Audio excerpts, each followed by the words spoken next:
চলে এলো আমাদের সংসারে নতুন একটা জিনিস। আমি রিসেন্টলি কলকাতায় শিফট করলাম, মানে আমার বরের সাথে এখন একসাথে থাকা শুরু করব।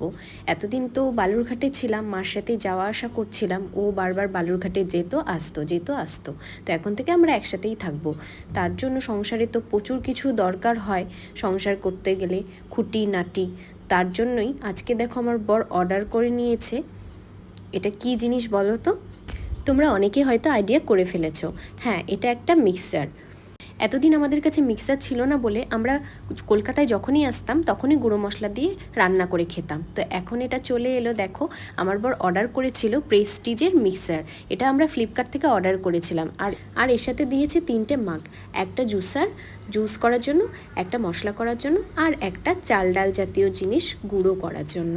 আর একটা কী কাজে ইউজ করবো এখনও ঠিক করিনি। এই মিক্সারটা কিনতে আমাদের লেগেছে মোট 3000 টাকা। তো ভিডিওটা কেমন লাগলো অবশ্যই জানিও। হয়েছে।